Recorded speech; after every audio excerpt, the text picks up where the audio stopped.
Wanted. Ambitious individual for leadership position. Be prepared for difficult application process and stressful work environment. Challenges, many. Rewards, numerous. Failure, possible. Your employer, the American people. The few chosen have been the presidents.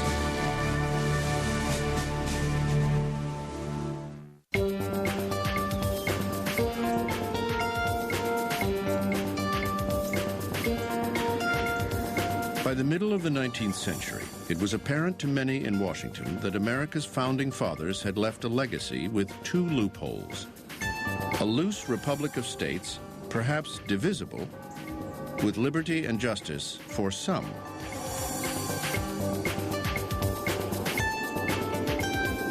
In less than 75 years, the republic had grown from a colonial possession into a continental nation.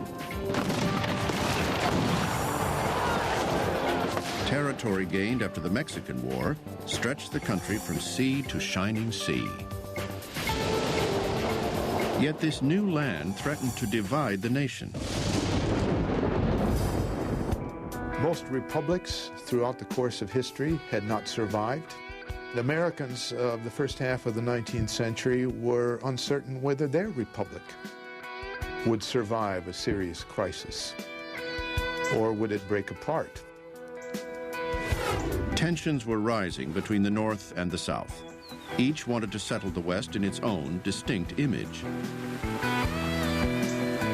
The North is far more populous, far more economically developed than the South, but it has not exercised real political power in the nation. The South has had a stranglehold on the Democratic Party, on the presidency, on the Supreme Court. The nation was at a crossroads. The power struggle between North and South was escalating into a crisis that demanded an extraordinary president. As it turned out, Zachary Taylor was not that man. Number 12, Zachary Taylor, Whig, 1849 to 1850, 64 years old, from Louisiana. Zachary Taylor was a celebrity, a Mexican war hero who'd helped to win over 500,000 square miles of new land for the nation. He was also a political unknown. Zachary Taylor was someone who was not seeking the presidency. Both parties came to him and wanted him to be their candidate. As a war hero, he appealed to the North. As a Louisiana landowner and slaveholder, he appealed to the South. He had no obvious agenda, but in the end, he would surprise them all. There's something about Zachary Taylor.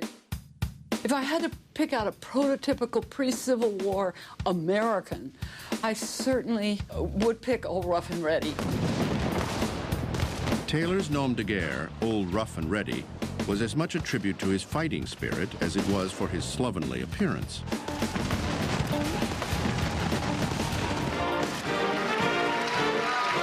He had none of the polish of a professional politician and was not a great communicator.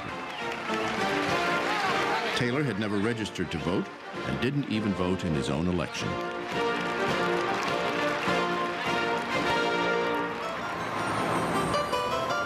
Despite outward appearances, he was really a Washington insider. His Army position had been arranged by his second cousin, James Madison.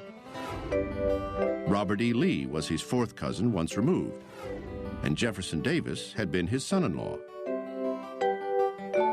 As president, Taylor deferred to others, going so far as to declare he would not exercise his veto power. Taylor didn't really see the presidency as a very powerful office, and he was actually strongly influenced by members of his cabinet and by certain members of Congress. He did say that he believed that the slavery issue should be decided by Congress, and Congress would be the ruling body, and that he would go along with whatever Congress proposed. The slavery debate was beginning to get ugly. The fragile peace between North and South, established 30 years earlier by the Missouri Compromise, was starting to crumble. Well, when Zachary Taylor came into office, the country was facing a serious crisis over the question of the expansion of slavery into new Western territory. On one side, Southern extremists were threatening secession if Congress didn't rule in their favor. On the other side, the clamor of Northern abolitionists was growing louder.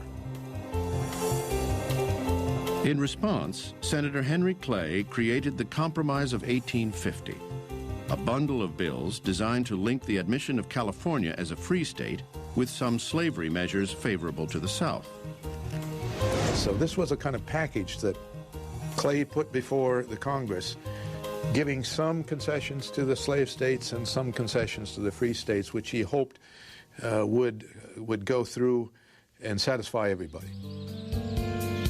But the compromise didn't satisfy some people, including President Taylor. Taylor surprised a lot of people. He thought there was nothing to compromise about. He said, look, California should be admitted as a free state, and that's it. Taking back his promise, Taylor threatened to veto the compromise. Taylor insisted on going ahead, even at the risk of provoking Southern state secession. Taylor's solution for the secessionists was somewhat simplistic. I'll hang him. And I might start with my son-in-law, Jefferson Davis, who was a senator from Mississippi at that time. I think his best moment was simply affirming the integrity of the nation in response to threats of disunion that were coming from the South as the controversy over the Compromise of 1850 intensified. Barely a year into his administration, Taylor was evolving into an ardent Unionist. On a hot 4th of July in 1850, Taylor took a break from the political infighting to preside over a groundbreaking ceremony for the Washington Monument. Scorched by the summer sun, Taylor sought relief with a pitcher of milk and a bowl of cherries. Within hours, he complained of severe stomach pains. There are people who were proposing that he was actually poisoned by arsenic, that there was this conspiracy to get rid of him. Taylor died 5 days later. Most believed he succumbed to gastroenteritis, an inflammation of the intestines. But there were lingering suspicions of foul play. It would take more than a century before anyone would know for certain.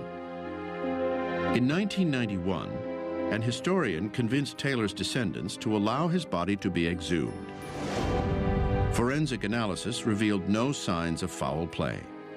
Instead, they determined that a form of cholera was the most likely cause of Taylor's death.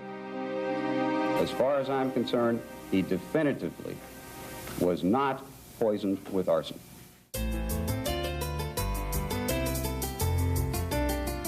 Where Taylor might have taken the country is a mystery, but it would soon move in an entirely different direction when Taylor's vice president assumed the presidency. Number 13, Millard Fillmore, Whig, 1850 to 1853, 50 years old, from New York. Unlucky number 13, Millard Fillmore was an accidental president. Some have called him the Gerald Ford of his day. Considered so unremarkable, a Millard Fillmore Society used to gather annually at his gravesite to lampoon his forgotten presidency. He was a rather strong president, considering the fact that he was an accidental president, and those presidents always have a difficult time establishing their mark.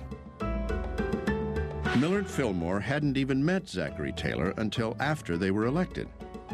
Seen as Taylor's opposite, Fillmore was picked merely to balance the ticket geographically and politically. Fillmore was a Northerner, an affable man who was always dressed impeccably. He was a bookworm and a hands-off manager. He aimed to please and appease rather than lead. He was a kind of colorless character who believed in compromise, who deferred to congressional leadership. According to most observers, bland, friendly, willing to make you feel that you had said something important, and just generally fitting in. And yet, behind this amiable personality lurked a man with backbone. Bitter at feeling overlooked by Taylor's cabinet, Fillmore fired all of them. Fillmore continued to exert his newfound power by reversing the policy of his predecessor and signing the Compromise of 1850 into law. Fillmore said, no, I'm in now and I'm going to change the government's policy. Taylor was all wrong about the Compromise of 1850. Fillmore supported slavery because he believed its abolition would lead to a collapse of the Southern economy. 60% of U.S. exports came out of the cotton states by 1860. So to abolish slavery was to abolish an economic system. Fillmore also believed that slavery was protected by the Constitution, and that by signing the Compromise, he would somehow put the issue to rest forever. What he failed to grasp were the moral consequences, and he blamed abolitionists for making slavery an issue. He was totally opposed to the abolitionists. He thought they were troublemakers, fanatics. Fillmore was content with the Compromise because he thought it would preserve the status quo. For some, however, it only served to strengthen their resolve against slavery. By supporting the Compromise, Fillmore hoped to please everyone, but instead he ended up pleasing no one, including members of his own party. In the election of 1852, the Whigs wouldn't renominate him. So Fillmore went home to Buffalo, leaving behind one of the most forgettable presidencies in American history. 12 presidents were generals before being elected: Washington, Jackson, Harrison, Taylor, Pierce, Johnson, Grant, Hayes, Garfield, Arthur, Ben Harrison, and Eisenhower.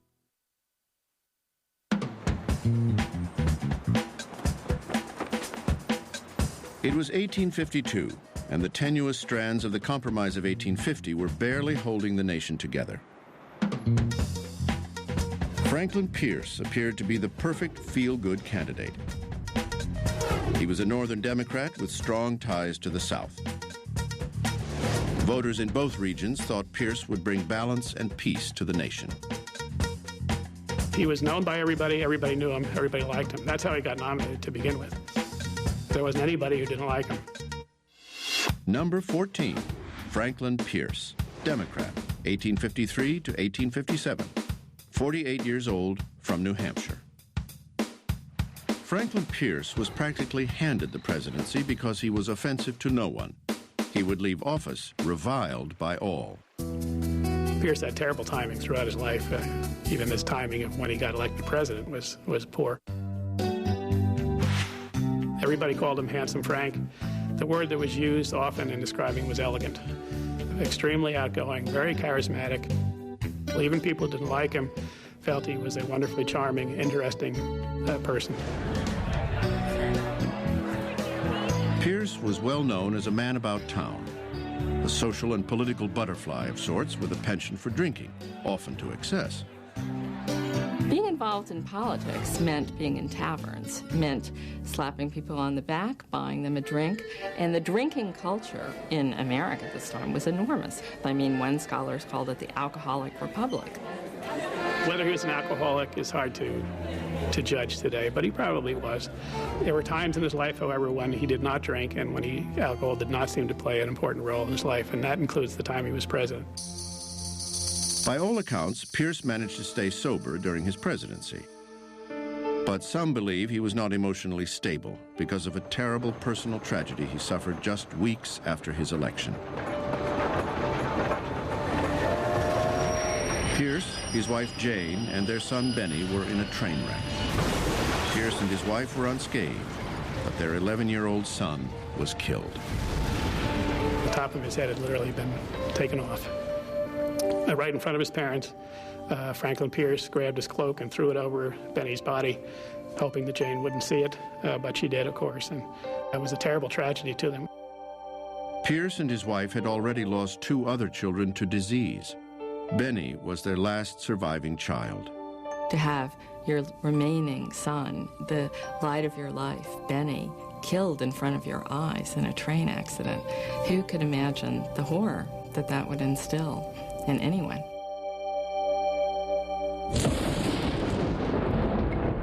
Added to Pierce's troubles was the death of his vice president, William Rufus King, 6 weeks after the inauguration. and things were about to get worse. Early in 1854, Pierce received a visit from members of his own party, including Illinois Senator Stephen A. Douglas. Douglas informed Pierce he was sponsoring a bill called the Kansas-Nebraska Act. The Kansas-Nebraska Act is one of the key moments in all of American political history. The act was designed to repeal the Missouri Compromise of 1820, which banned slavery in states above the southern border of Missouri. The intent was to let the new territories of Kansas and Nebraska, both north of the boundary, decide for themselves if they wanted slavery or not. Douglas promised to make Pierce's presidency a living nightmare if Pierce didn't support the scheme. The president should have said, no, you're opening a can of worms, a hornet's nest. But no, Pierce is weak, Pierce can be bullied, and Douglas forces him basically to say, okay, the administration will support this. And so Pierce basically caved into them. And as a consequence, most of the Northern Democrats in the Senate and exactly half of the Northern Democrats in the House supported the bill, and that was just enough to get it through Congress. Anti-slavery groups in the North just went berserk over this bill. They went ballistic. Among the outraged was a little-known politician from Illinois, Abraham Lincoln. Lincoln was so angered by the blatant pro-slavery act that he helped create a radical new political party to oppose the expansion of slavery, the Republican Party. Previously, he talked about slavery now and then, but basically he'd just been a fairly ordinary Whig politician. The Kansas-Nebraska Act brings Lincoln back into politics, and it brings him into politics as a spokesman against the expansion of slavery. It galvanizes Lincoln. Meanwhile, in the Kansas Territory, anti- and pro-slavery settlers were literally fighting it out. On May 21st, 1856, pro-slavery forces burned the abolitionist stronghold of Lawrence, Kansas, down to the ground. The whole political situation begins to disintegrate, and Pierce is completely incapable of putting it back together again. Pierce failed to see his role in the deterioration of the Union. He genuinely thought he had a shot at a second term, but even his own party rejected him. Pierce returned home to New Hampshire, his reputation ruined.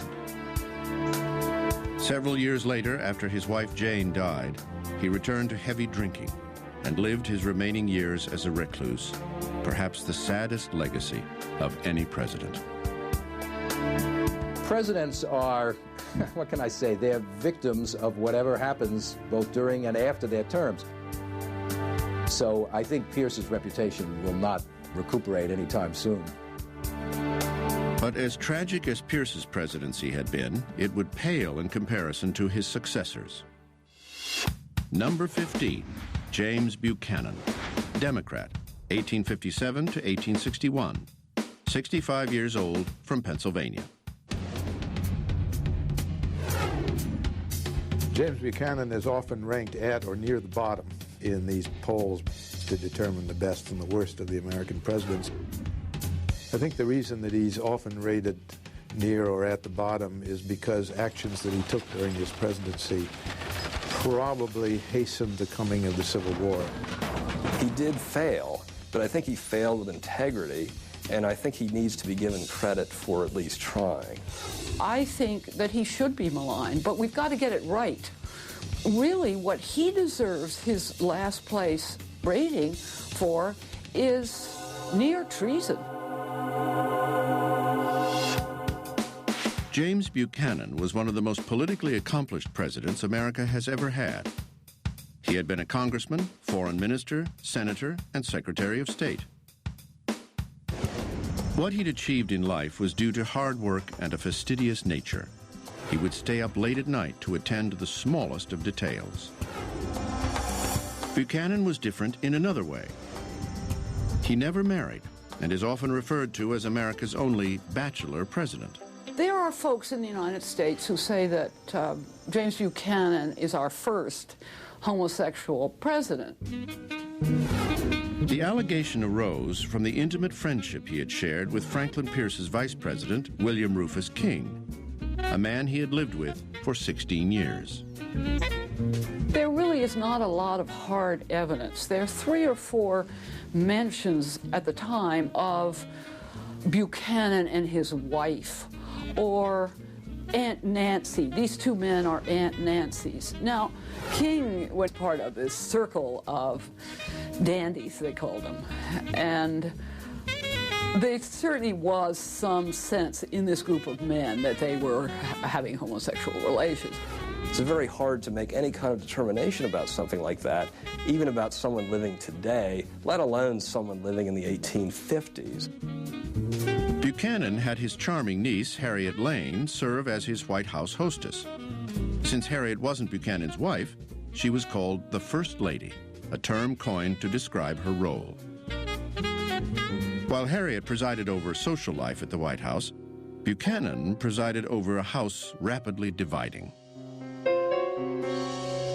His decision to endorse the Constitution written by the pro-slavery settlers in Kansas made Buchanan appear to be a supporter of the South and a traitor to the North. The idea that the president will try to force slavery into a territory where it's clear that a majority of the settlers don't want it completely discredits his administration in the eyes of large numbers of Northerners, including Northern Democrats, not just Republicans. Everything that James Buchanan does for the last part of his administration is so pro-Southern that he does not do, in the classic presidential oath, preserve and defend and protect the United States. Ultimately, Buchanan's management of the battle in Kansas did nothing to settle the slavery issue. It only made it worse. Slavery, couched in the mantra of states' rights, was now the defining issue in the historic election of 1860. On November 6, 1860, Abraham Lincoln was elected president. It was now only a matter of months before the South would lose its ally in the White House. In anticipation of an anti-slavery president, South Carolina seceded from the Union on December 20th, 1860. As a lame duck president, James Buchanan denied the legality of secession, but didn't do anything to stop it. Was he being weak at that moment and indecisive? Probably. Was he scared to death? Certainly. Did he have a sense that this was an incredibly dangerous moment? Definitely. Within weeks, 6 more states left the Union, and 8 slaveholding states sat on the fence, becoming border states. On February 9, 1861, the Confederate States of America, now composed of 7 states, elected Jefferson Davis as their new president. 1 month later, Buchanan's presidency came to an end. He was tremendously relieved to set aside the burden of office and hand it over to Lincoln. On his last day, Buchanan said to Lincoln, "If you are as happy to be entering the presidency as I am to be leaving it, then you are a very happy man."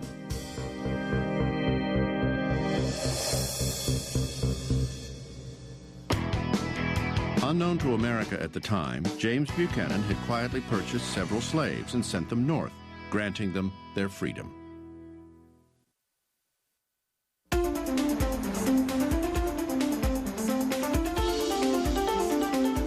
Abraham Lincoln's presidency was so remarkable that Lincoln himself transcended the presidency, becoming an American icon.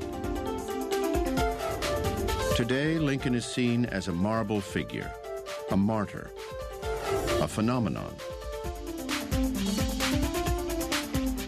Lincoln was the father of a second American Revolution and the political legacy we live with today. One nation, indivisible, with liberty and justice for all. Yet none of this was ever Lincoln's original intent. Number 16, Abraham Lincoln, Republican, 1861 to 1865, 52 years old, from Illinois. Lincoln was a conservative in the sense that he wanted to preserve and restore the Union as it had existed before the secession of the southern states and the beginning of the war. But the very events of the war pushed him step by step to the left, toward a more radical position, which eventually became revolutionary. Lincoln was not the great emancipator. He becomes the great emancipator, to some extent against his own intention. I think that Lincoln shows you what greatness is, really. It is the capacity to grow, to understand a situation, to change. In Lincoln's lifetime, people either loved him or hated him. One thing they couldn't do was ignore him. He was very magnetic. He drew people to him, young people especially. Young men who were active in politics thought of him as a god. He had a famous sense of humor. He had an amazing storehouse of anecdotes and jokes for every occasion. It would drive some people crazy, even as president. He would have a story ready that would illustrate a point. Hidden behind the humor was a very complex man. Lincoln obsessed over matters and often suffered prolonged periods of sadness, frustration, and even despair.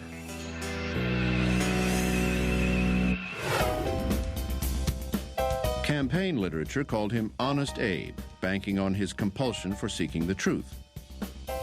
His other nickname, the Rail Splitter, was more of a political marketing invention in the Jacksonian tradition, capitalizing on Lincoln's working-class roots to appeal to the common man.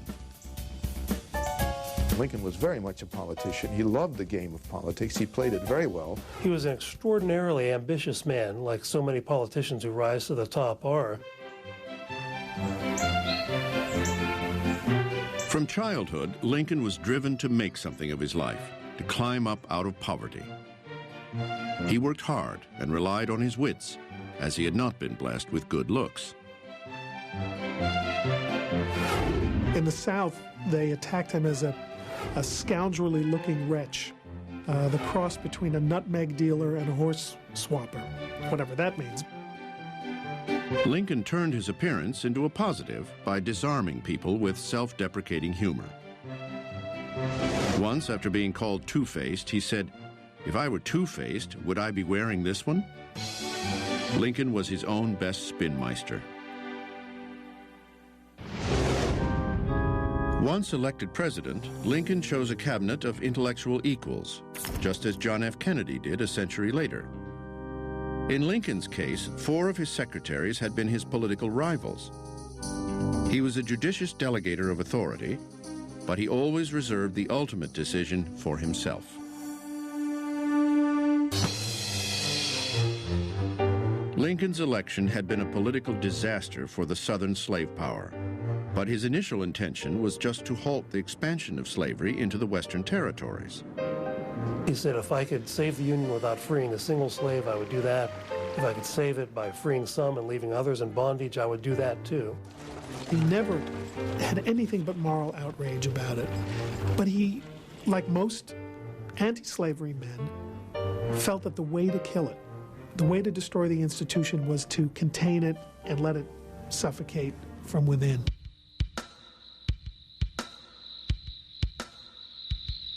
Waiting for Lincoln on his first day in office was a letter from Major Robert Anderson, the commander of Fort Sumter, located on an island in the harbor of Charleston, South Carolina. Anderson warned that without a shipment of provisions, he would have to surrender to the rebels. Lincoln had 3 options. He could order a surrender, an attack, or send provisions. He chose the latter. So basically, Lincoln said to Jefferson Davis, if you let this food go in peacefully, it will be a symbolic manifestation of our sovereignty over this fort, the United States sovereignty. If you stop it, then the burden of responsibility for starting a war will be on your shoulders. Before Lincoln's supply ships arrived, Confederate President Jefferson Davis ordered his men to attack the fort. Fire! The first shot was fired. On April 12, 1861, the Civil War had begun. The violence at Fort Sumter motivated 4 more states to join the Confederacy. 4 others remained on the fence. Fort Sumter was surrendered to the South, but Major Anderson saved the American flag that had flown above it and brought it to New York City. They took that tattered, ripped flag. It was very much like the World Trade Center flag that was displayed all over New York in the fall of 2001. And the flag inspired people. It created flag mania, patriotic fever. In a way, without Sumter, Lincoln might not have stirred up the Union to a mood that was necessary to fight to restore the Union, to preserve the Union. By an act of shrewd calculation, Lincoln had baited the South into striking the first blow of the Civil War. Yet neither he nor Jefferson Davis anticipated what was about to unfold. It would be the first and only American presidency completely defined by war. Lincoln, who made Thanksgiving a national holiday, was also the first to pardon a turkey at Thanksgiving. He named it Jack.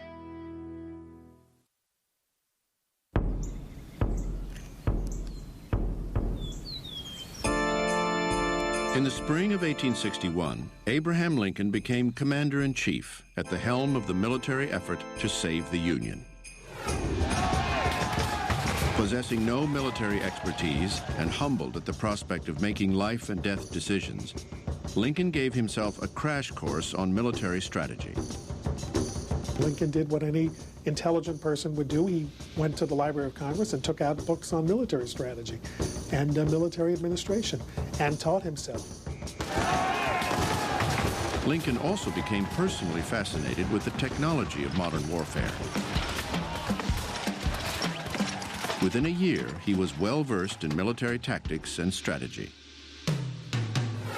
Yet nothing prepared Lincoln for the problems he was to experience with his generals. In August of 1861, Lincoln was furious upon hearing that Major General John C. Fremont had issued an emancipation proclamation in the border state of Missouri, becoming the first to free slaves owned by Confederates. Fearing Fremont's action would incite slave owners in all of the border states to join the Confederacy, Lincoln nullified Fremont's action and relieved him of duty.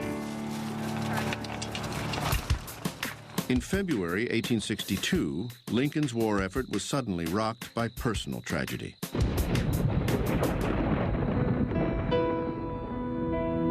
His 11-year-old son, Willie, died from typhoid fever. I think Lincoln saw most of himself in Willie and just never quite escaped from the veil of very deep melancholy that enveloped him in 1862.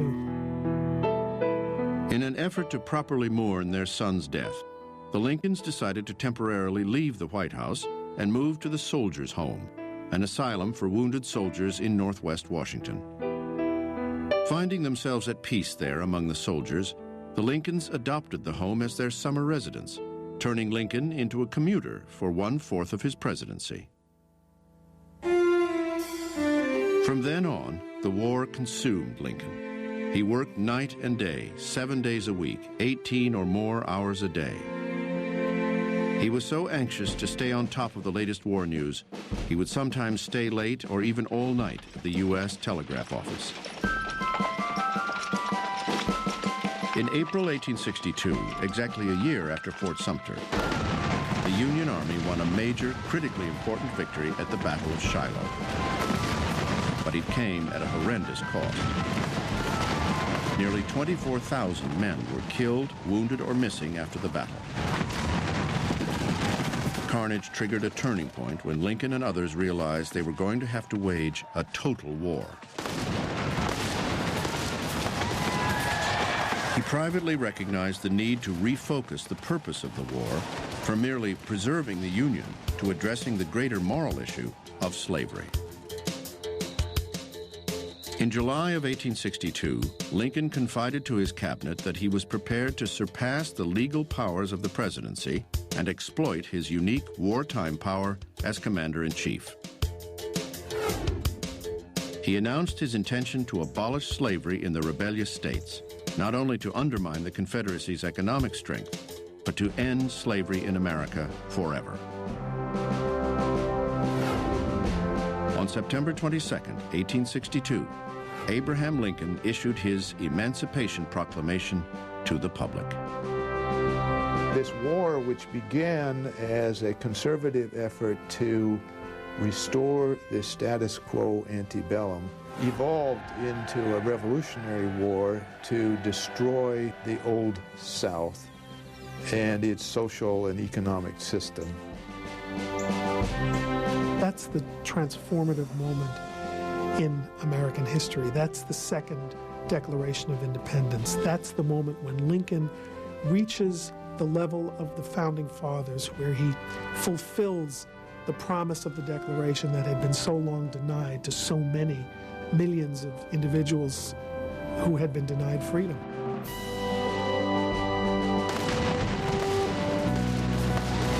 The problem was that the Emancipation Proclamation didn't win battles. Throughout 1862 and 1863, the Union enjoyed success in the West, but that was overshadowed by devastating losses in the East. By June 1863, the military situation in Virginia was getting desperate. Robert E. Lee's rebel army was on a winning streak and marching towards Pennsylvania. It came to a climax in the first days of July near the small farm town of Gettysburg.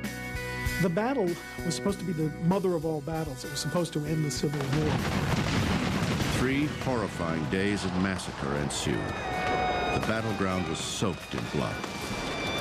Photographers produced morbid images of the carnage, exposing the nation to the horror of war. These were America's sons, brothers, husbands, lying dead on the battlefield. Lincoln himself sank into despair, overcome by the terrible loss.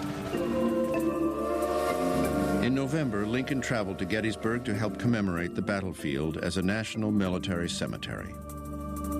Lincoln spoke for 2 minutes, and what he managed to do in this elegiac masterpiece is redefine the commitment of America to the Declaration of Independence, to the principles that all men are created equal, to laud the sacrifice of people who had given their lives that the nation might live.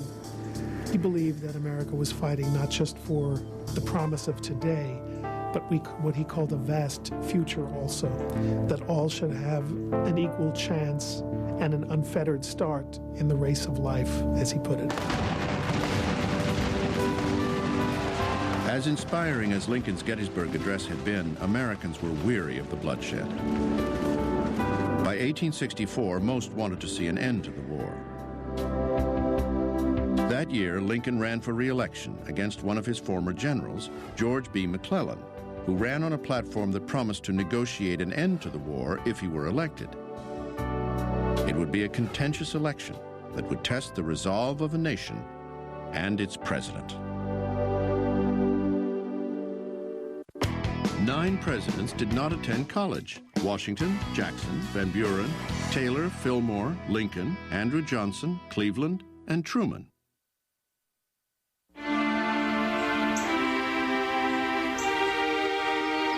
In the fall of 1864, Abraham Lincoln was running for his political life against General George B. McClellan. It was a time when Americans could have ended the war by casting their ballots for McClellan, who'd campaigned on a platform that implied he would negotiate an end to the war and, possibly, repeal the Emancipation Proclamation. But Lincoln is not willing to take those steps that some people say would guarantee his re-election: rescinding the Emancipation Proclamation, agreeing to an armistice with the South, agreeing to recognize the Southern Confederacy. When he did refused to back away, it looked like it would be at the cost of his re-election, because it looked like he would be defeated. Looking back, it seems inevitable Lincoln's going to win, but it certainly didn't appear that way in 1864.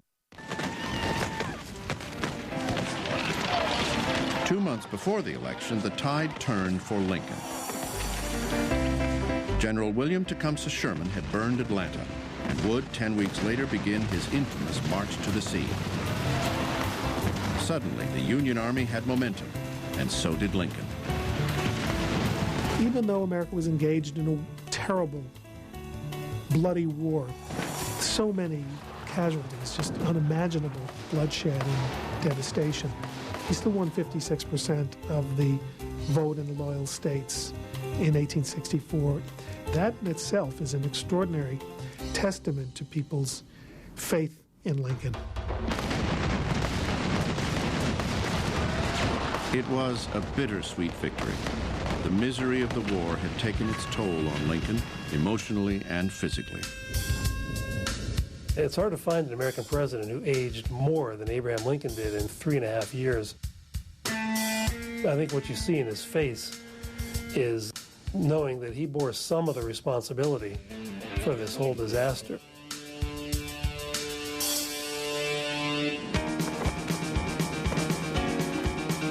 Four years to the day after Lincoln first took the oath of office, he was taking it again on March 4th, 1865. This time around, Lincoln was a changed man. His visits to the front lines, his experience of living among the wounded at the soldiers' home, and his periodic commute between there and the White House brought him face to face with average Americans and contraband slaves. It had all deeply affected Lincoln, making him empathetic to the humanity of all men. Speaking at his second inaugural, he signaled his growth as a politician and compassion as a man. In what may be the most moving speech ever written by a president, he laid out his roadmap for peace and reconstruction of the nation, pledging malice toward none and charity for all. He's talking about democracy. He's talking about liberty. He's talking about the necessity of coming to terms with the legacy of slavery for American history.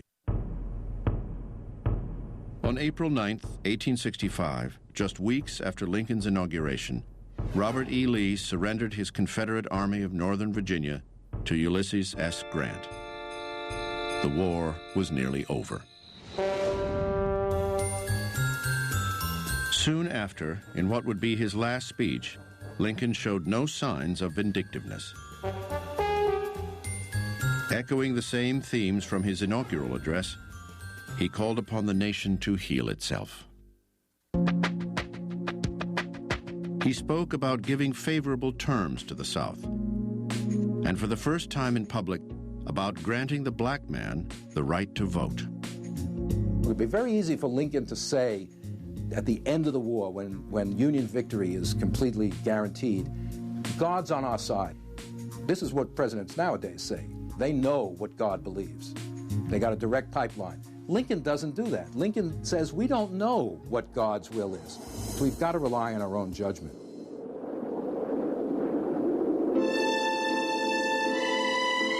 A couple of evenings later, on April 14th, Good Friday, the Lincolns attended Ford's Theater to see the comedy Our American Cousin.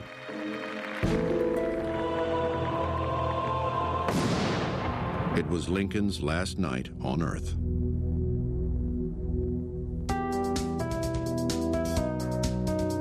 Abraham Lincoln had grown up revering the Founding Fathers and the American democratic experiment. It was because of this first revolution that Lincoln was able to enjoy political freedom and equal opportunity. But by trying to save the republic the Founding Fathers had created, Lincoln transformed it and himself. Lincoln faced the greatest crisis the country had ever seen, and he rises to the occasion. But in rising to the occasion, he changes his views. Lincoln came to see that everyone, no matter what their race, creed, or religion, had a right to live the American dream. I think what America is at its best today is a reflection of the steps he took to preserve the Union and to eradicate slavery and to ensure democracy and equal opportunity. I think the fact that we enjoy the opportunity to debate and to quarrel while retaining a single national spirit and a national purpose, is all the result of Lincoln's achievement and Lincoln's sacrifice.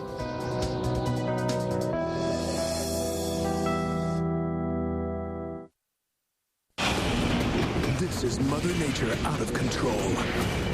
Could these natural disasters have been prevented? How is the latest technology helping us predict the next disaster?